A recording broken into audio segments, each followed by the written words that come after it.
Have you ever wondered why this,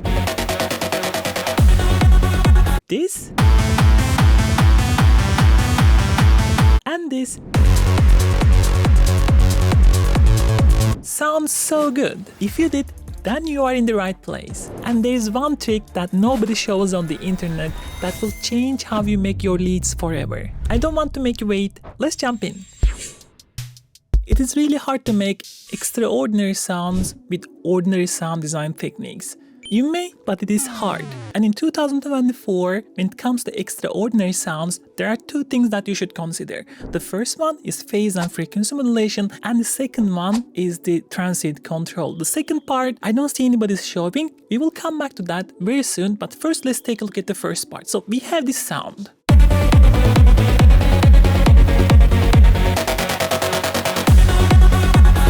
Sounds super nice, big and modern and like very techno-ish, and it's just a serum, right? It's not something super extraordinary scene at all. You should remember that with frequency modulation, every small adjustments will lead to a huge drastic change in your sound. This is the way frequency modulation works. So I just duplicated it so we can play around. So without anything, it sounds like this.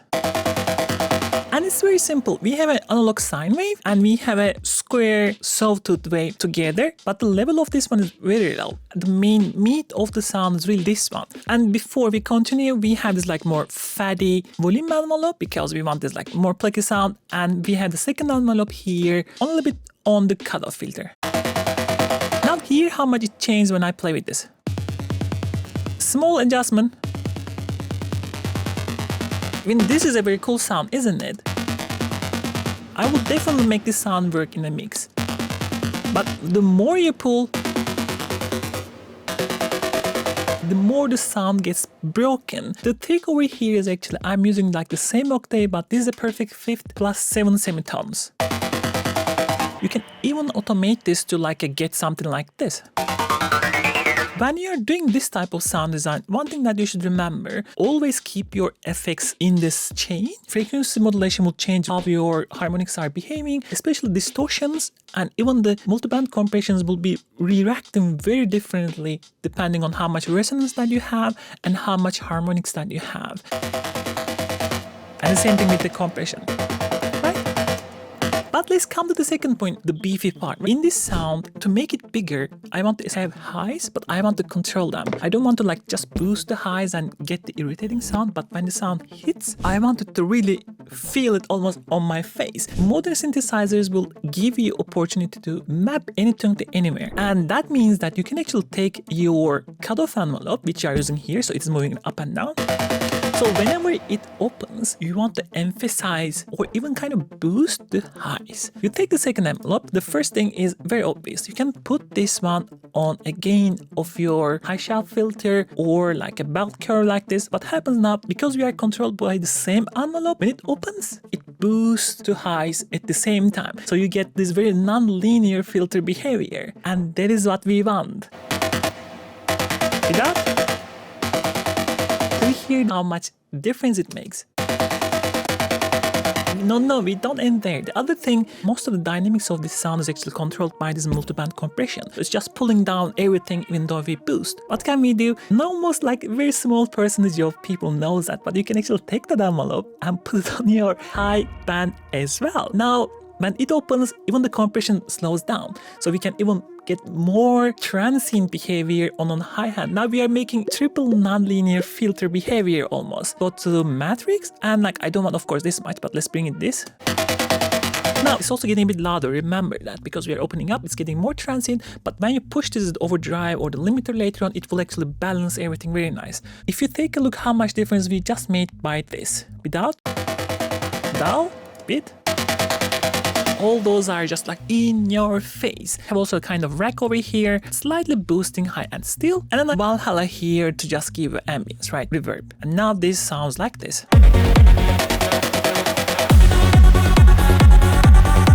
You can use this trick with any sound that you want to pop in a mix. Try it next time and let me know if it works for you. If you want to have more in-your-face, strong Mainroom techno sounds, I have just released my Forge Mainroom techno presets for Serum. And we have a nice launch discount on it as well. That will be just here for a few weeks. Hopefully you are seeing this in time to enjoy the discount. If you need sounds like this, give it a try. I intentionally picked the second point because now this sound design will be very simple. So it's completely opposite of what we done in the first part. But in this case, we utilize the simple harmonies and the power of the intervals and the ambience to make that lead really cool, strong, and different. This time, example is coming from Alignment. Listen to this.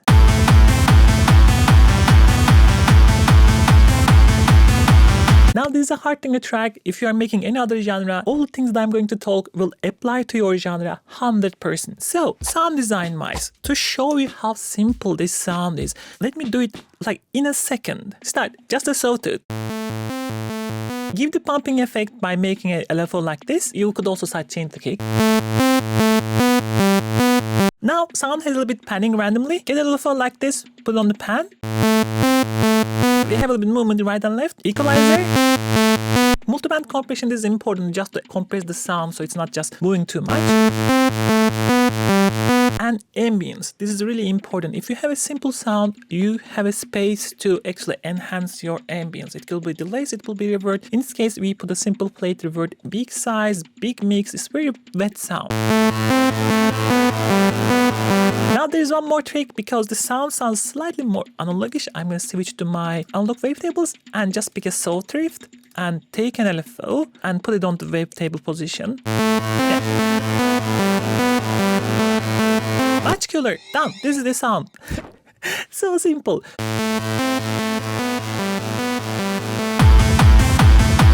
Maybe disturbed a little bit on the high end, slightly more, but it's that 99% there. But why? Why this sound so good? Just simple reason for this one. The first, the power of intervals. We are utilizing these octave jumps. Whenever you do octave jumps, it will give you more powerful feeling because of the contrast between low and high octaves. We do A1, A2, A1, C3, A1, A2, A1, B2. Like it goes up and down.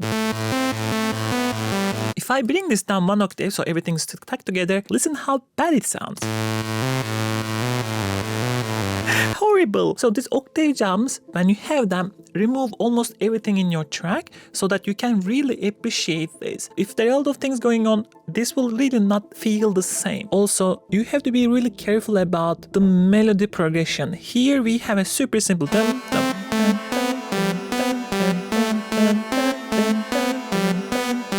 Super simple minimal melodies. The reason for this one is this is super easy to remember. I made an alternative to this here and just make the melody complicated. Look how bad it sounds again.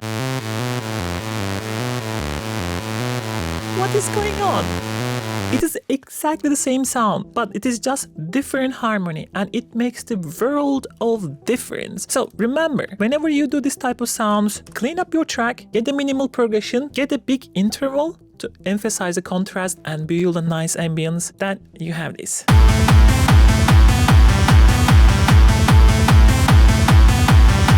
Easy W. If you're enjoying the video up to now, consider like and subscribe. It really helps a ton.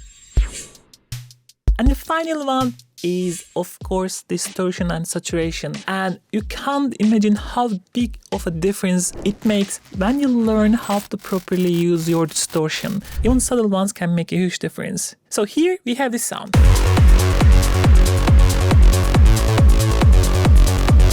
That acid sound, you may think it's almost like a bass, but it's more like a lead range. So if you do lead like this, this will be exactly the same steps that you are going to follow. So we have two oscillators.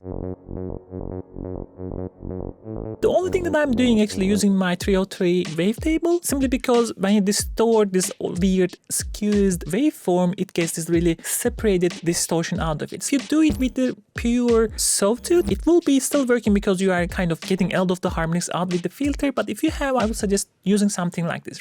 We are like having sidechain and like simple filter movement over here, right? This sound is terrible, kind of. The difference here is like the first distortion layer. And what I'm using is probably one of the most aggressive distortion that you can use in Serum, and it is a diode one. Without it, And with it, all the dirt from the waveform comes when you really push it super hard in the distortion, because all these resonant peaks will be clipped, and that clipping will result with extra harmonics that will really give the character of this type of acid or really distorted sounds. But that is not enough, of course. You can push it even forward by using a multiband compression, in this case OTT. We are really pushing all the highs up so it really comes to the life.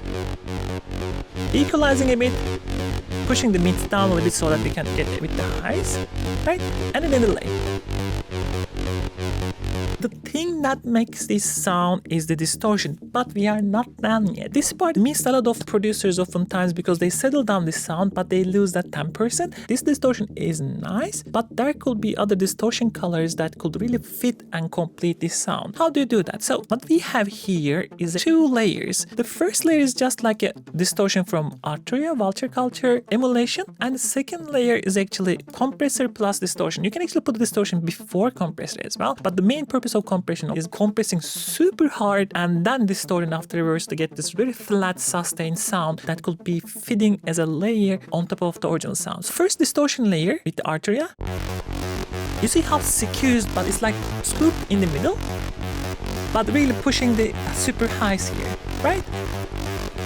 And again, look at the derive, I'm pushing it all the way until really it starts to break apart and we can really hear that tone. And then afterwards, I want something else, different character from my distortion here. Again, compression. And this time we are using black box, and I'm actually putting also a bit air.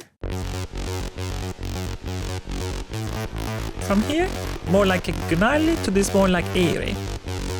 So what we have now, 3 layers of distortion. The main is of course still carried out or serum, but these other layers will really get the song where it should be. I also added like utility -4.4 so that we are not really fooled by the loudness. I'm going to keep the loudness same so that you can really hear the timbral difference in the sounds, right? Without. Wait. It's so good. Bit dark, a bit dull. And this is something I always use. Like I will put the culture vulture plus like a compression together with the black box and then get this like extra 10% of the sound out of this way, especially for your in your face type of sound. Now all together.